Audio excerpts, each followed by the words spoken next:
Eleição americana. Colégio eleitoral. What too close to call. Todo mundo virou especialista. Só que não. Olha, mas antes de argumentar, tem que ter os conceitos claros. Só aí vem a opinião. Combinado?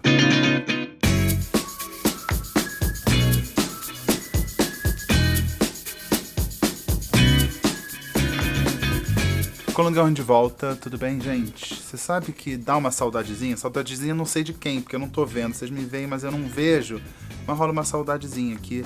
E eu acho que só por eu ter montado esse estúdio provisório aqui, eu já desculpo que vai ter barulho, vai ter carro passando, vai ter moto, vai ter a boiada do Salles passando aqui, vai rolar um barulho. Então eu já peço desculpas se atrapalhar aqui a gravação, mas eu já mereço um like por ter montado isso aqui. Deu um puta trabalho, porque eu falei na última coluna, antes de tirar aquelas mini férias, que aquele escritório onde eu gravo ia virar um estúdio, tá em obra, ficou pronto? Não ficou pronto.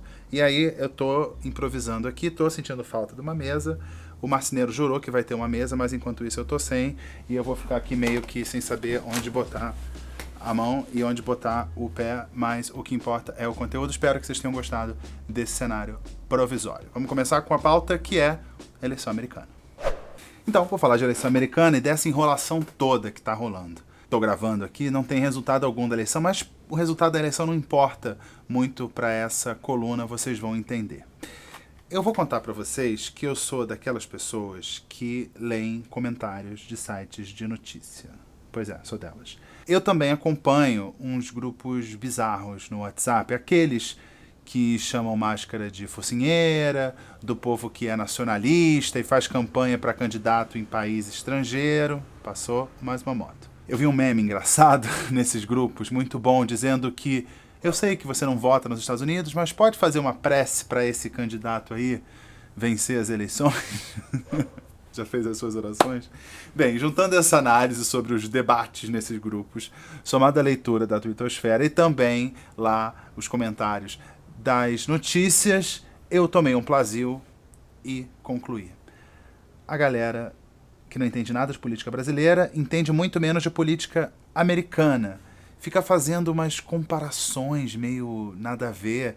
Tá vendo que a corrida da Casa Branca é o assunto do momento e vai lá e aproveita, encaixa umas analogias completamente sem sentido. Misturando conceitos, arquétipos.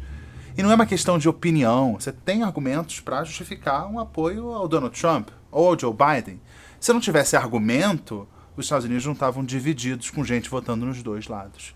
Mas antes de ter argumento, você tem que dar uma visitada, pelo menos no planeta Terra. Argumento que tem que tangenciar a realidade, tem que ter um aroma ali, um cheirinho de realidade, pelo menos.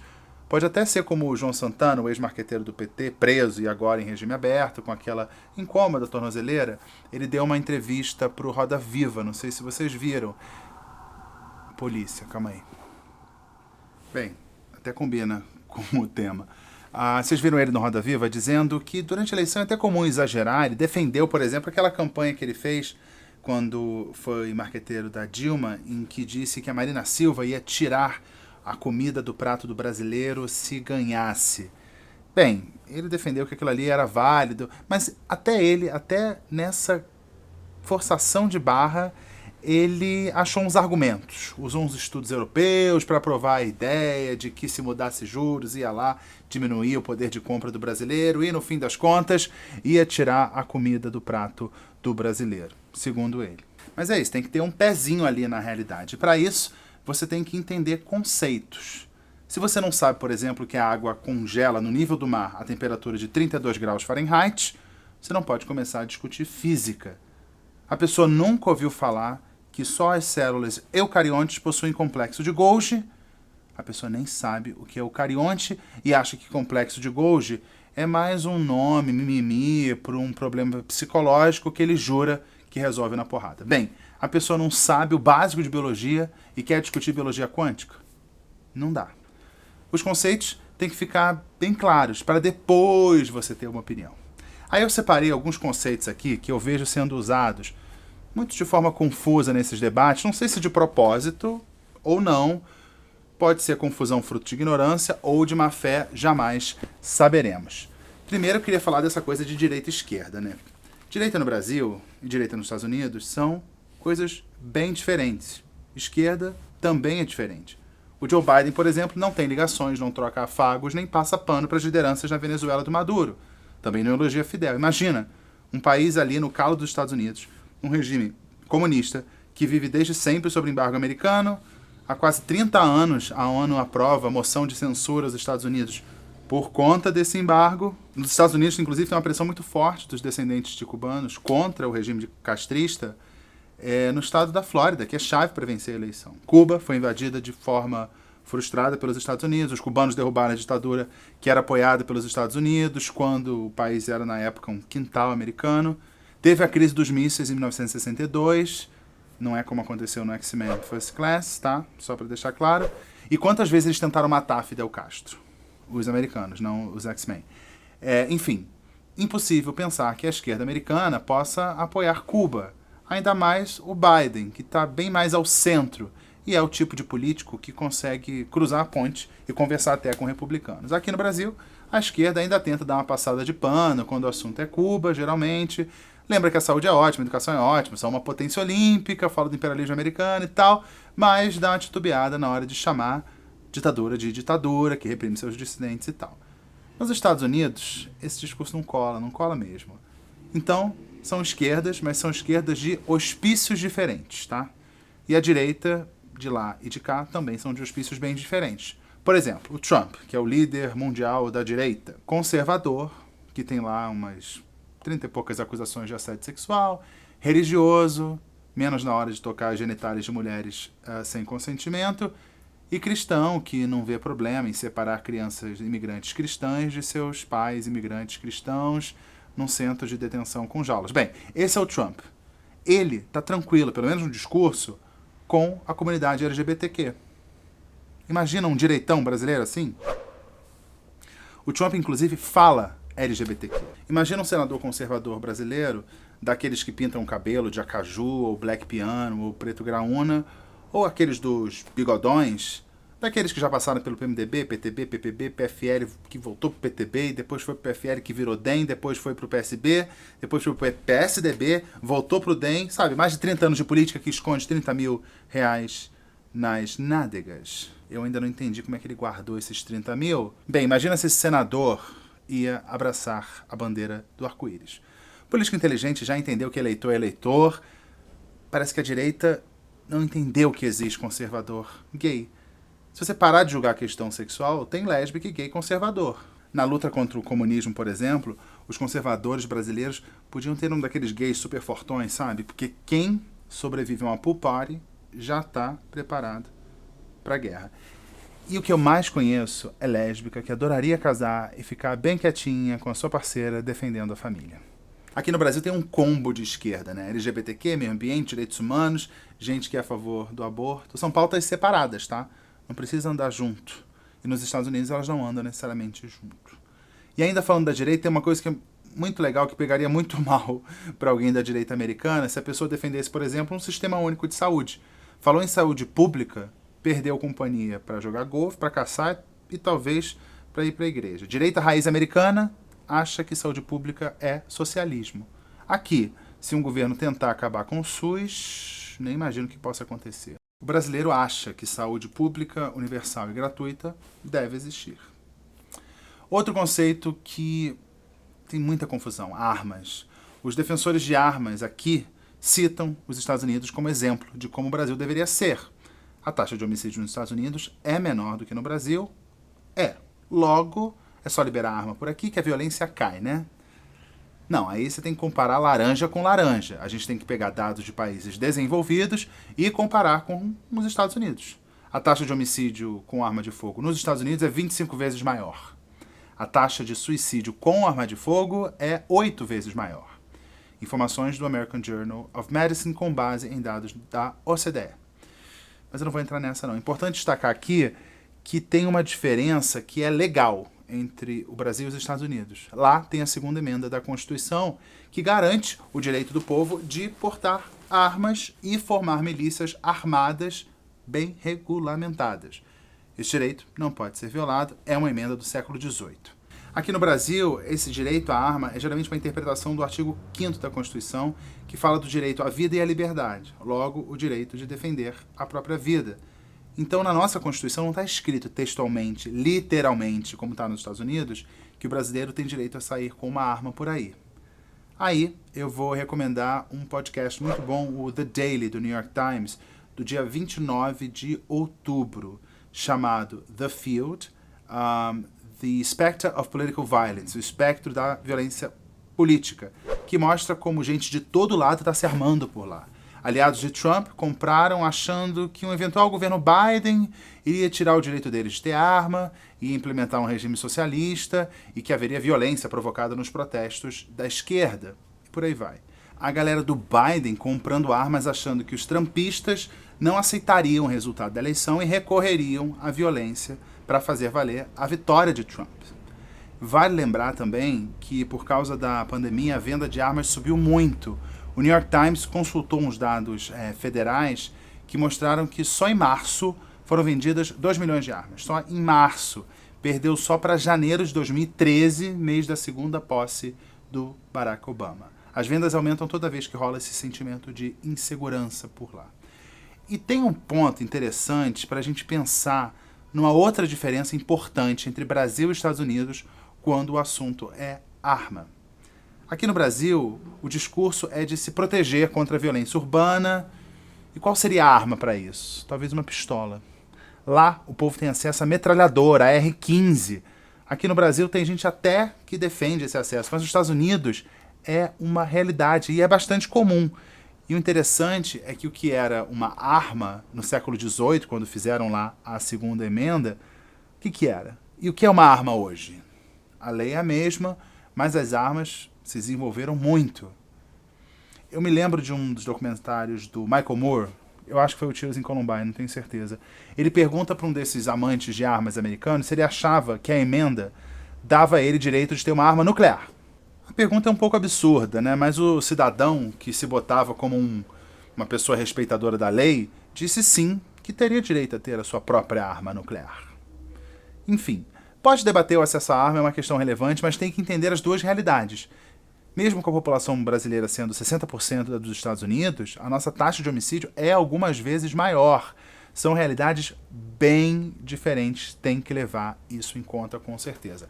Tem outra coisa que é a defesa da extrema-direita brasileira ao Donald Trump, a começar pelo próprio presidente da República.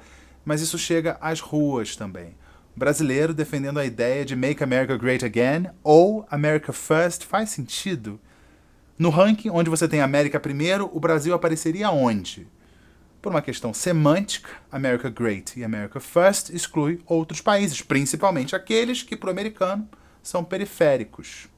Quando trumpistas falam em salvar a civilização ocidental e seus valores, isso não inclui a gente não, tá? E aquele murinho no sul dos Estados Unidos é justamente para separar eles do resto da América Latina. Mas aqui no Brasil foi inventada a exótica categoria de nacionalista brasileiro adorador de bandeira americana.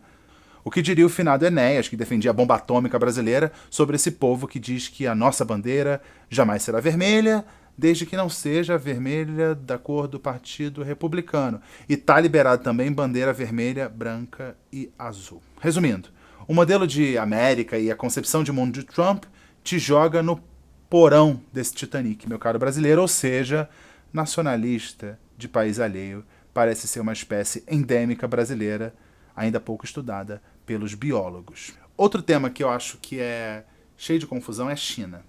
Nos grupos bolsonaristas aos quais eu tenho acesso, tem gente tentando associar o Biden à China. Não vou nem entrar nessa história.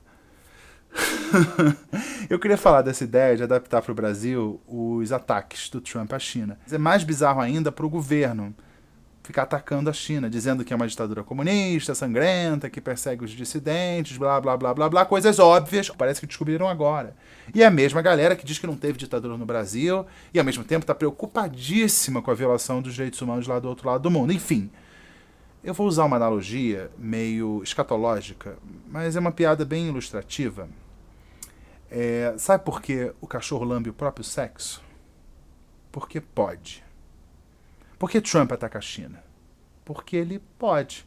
Ele entrou nessa chamada guerra comercial, por exemplo, e conseguiu forçar do regime chinês uma revisão ali de alguns acordos. O Brasil não tem esse poder, o Brasil não é a locomotiva da economia mundial, é no máximo um parafusinho dessa engrenagem. Por exemplo, dados do Ministério da Economia.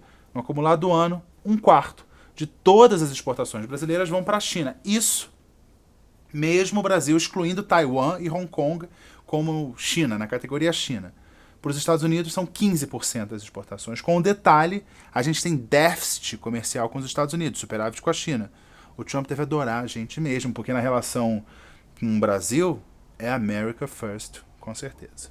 Ou seja, além da gente ter muito a perder, o nosso poder de pressão sobre a China é quase nulo, já que a gente depende das exportações para lá. As exportações de produtos básicos, commodities, sem valor agregado, ou seja, facilmente substituíveis.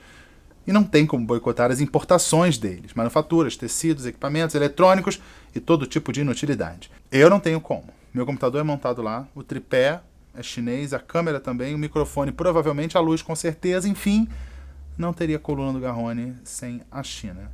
É a ditadura comunista que persegue seus dissidentes? Sim. Vamos brigar com ela?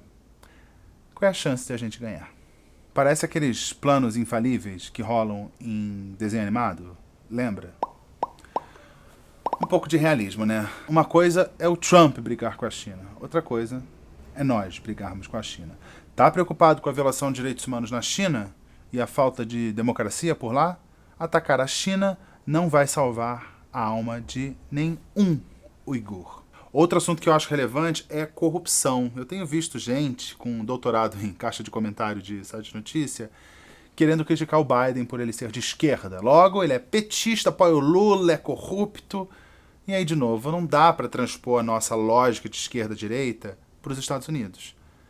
Vai lembrar que o ex-presidente Lula teve quase um bromance com o republicano George W. Bush, lembra? Já a Dilma tinha zero simpatia, tinha nenhuma simpatia do Obama. O FHC, até onde eu sei, continua sendo amigo do Bill Clinton. Então associar Biden à nossa esquerda é meio bizarro. Bem, mas eu vou falar de corrupção. Das acusações. Aqui no Brasil, a corrupção é dinheiro na cueca, na meia, né? Rachadinha, é comprar apartamento com dinheiro vivo, é um triplex cafona, compra de congressista, é desvio estatal, é doleiro. Escândalos nos Estados Unidos são mais sutis, mais sofisticados.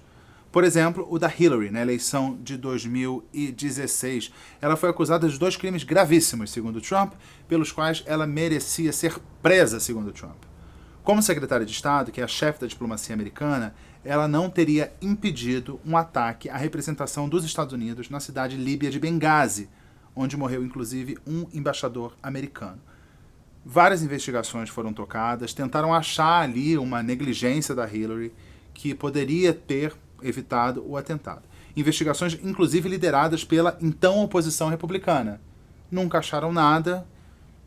Esse é um dos escândalos. Outro escândalo são dos e-mails. Esse ficou mais famoso, que ela usou e-mails pessoais para tratar de assuntos do governo, ou seja, expôs o Estado americano, já que os e-mails pessoais não tinham a proteção necessária. Ou, no pior dos casos, escondeu do Estado transações de caráter pessoal fazendo uso de suas prerrogativas de secretária de Estado. O que parece nada diante de casos como no Brasil, onde o presidente deixa o filho dele usar o Twitter livremente, apaga, pede desculpa, vai e volta, aquelas coisas. Contra o Trump tem acusação também. Uma delas é o conluio com a Rússia. Ele teria supostamente recebido informações privilegiadas do governo de Vladimir Putin sobre a Hillary Clinton para usar na eleição, interferência estrangeira direta na disputa lá de 2016. Contra Biden, a acusação é de que a maior empresa privada de gás da Ucrânia contratou o filho dele para poder ter, de alguma forma, um acesso ao pai, que é senador, já foi vice-presidente e era ali um aspirante a presidente. A nossa corrupção made in Brasil é bem mais rasteira, menos complexa e inevitavelmente envolve dinheiro vivo. Uma coisa meio sucupira. Lá, no pior dos casos, são conspirações sofisticadas, transnacionais, que envolvem nada de mala, nota, dinheiro, não, nada disso. Mas poder, muito poder, que não cabe numa cueca por maior que ela seja. Então, quando for falar de corrupção lá e cá, tem que dar essa calibrada. Para terminar, a mais básica das confusões, eu devia ter falado dela primeiro, mas enfim, vai agora. A palavra liberal virou moda aqui no Brasil. Os mais retrógrados dos retrógrados se dizem liberais e defendem, por exemplo, o direito de infectar os outros em paz. Surgiu outra espécie endêmica das matas brasileiras, o liberal na economia e conservador no costume. Liberal mesmo, vamos combinar, que é aquele senador da cueca, né?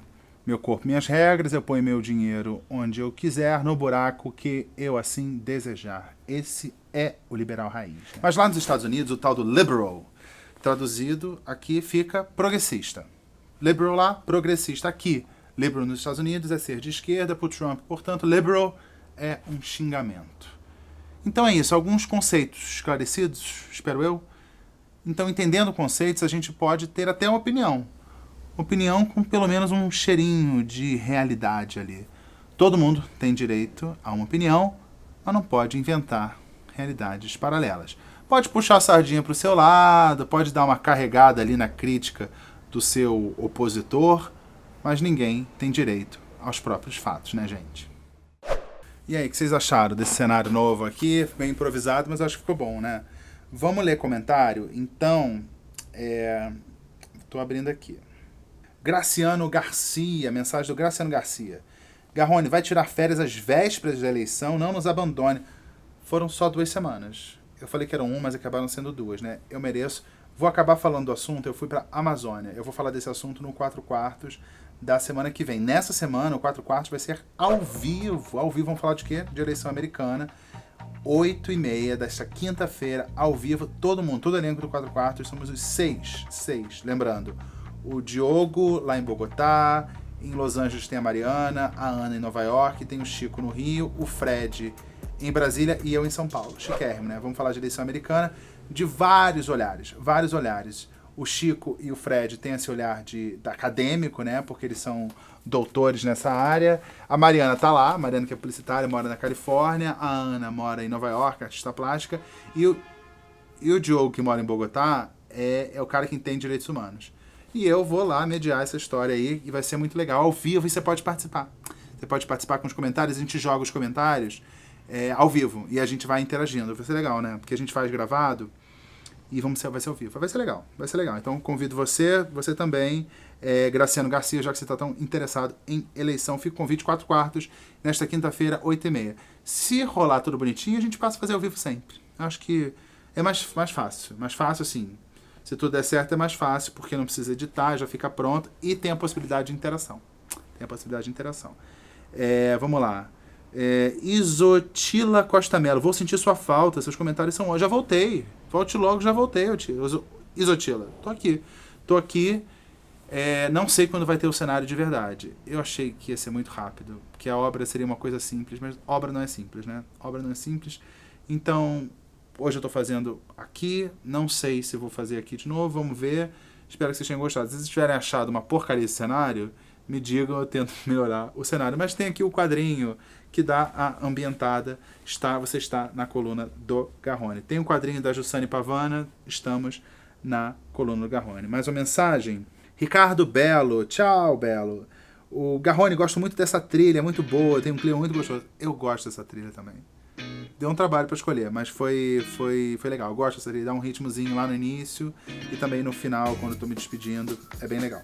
Bianca Arruda, gente, essa pergunta toda hora, né? Por que o Garrone saiu do My News? Gente, não tem... Fica tentando achar pelo em ovo, não tem uma questão, não tem nada, não. Eu recebi o convite para trabalhar em outro lugar e tô trabalhando. E aí você tá no lugar, recebe o convite para trabalhar em outro lugar, você avalia, vou para outro lugar. Foi o que eu fiz. E aí, como eu saí do My News, ia ficar sem coluna do Garrone? Não ia ficar sem coluna do Garrone. Aí eu criei o canal, e aí vocês estão aqui comigo, estão me vendo, então é a mesma coisa. Lá no My News eu já fazia sozinho mesmo, essa parte aqui, ó, eu que montava, eu que gravo, eu que edito, eu que faço roteiro e tal. Não mudou nada, só mudou o lugar, mas a coluna é igual, continua sendo essa pessoa que vos fala. Claro que tem minha mãe e o Francisco também, vocês vêm aqui por causa dos dois também que eu sei.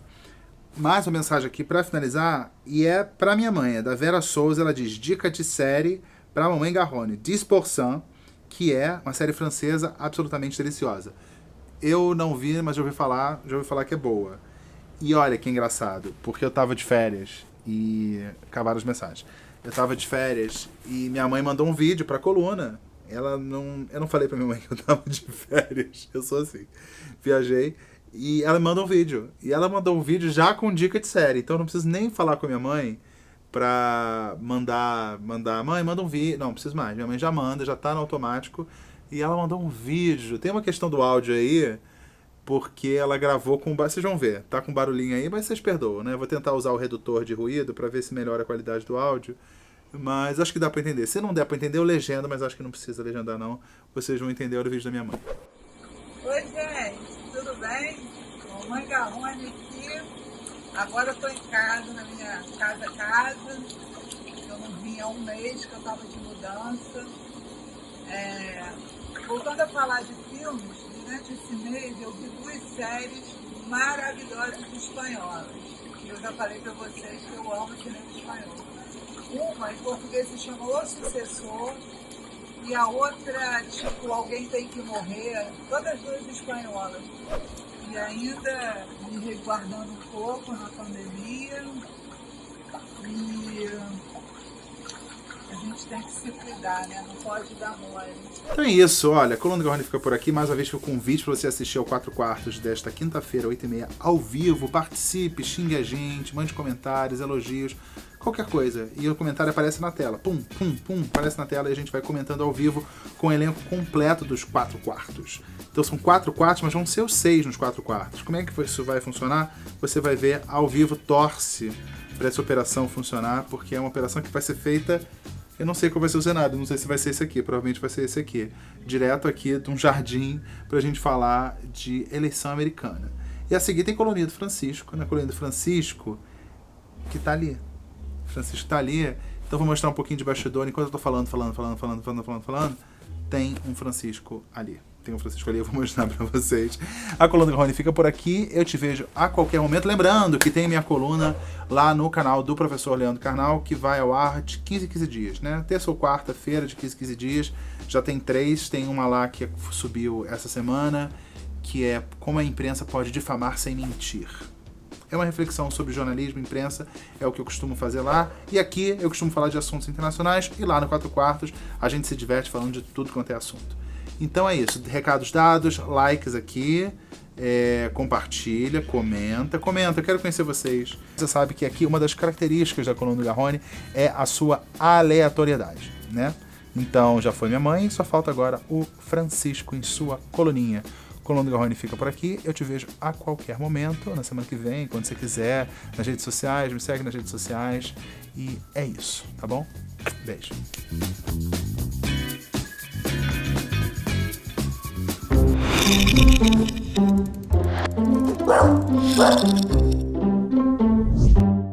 E olha, quem também voltou de férias e tá aqui, tô atrapalhando a vida dele, porque eu tô gravando aqui, né, ali eu fico sentado aqui, tem a varanda, as plantas, a luz ali e tal. E aí, Francisco, o que tá achando da política americana, hein? O Francisco tá realmente muito preocupado. Tá muito preocupado, né, Francisco? E a linguinha?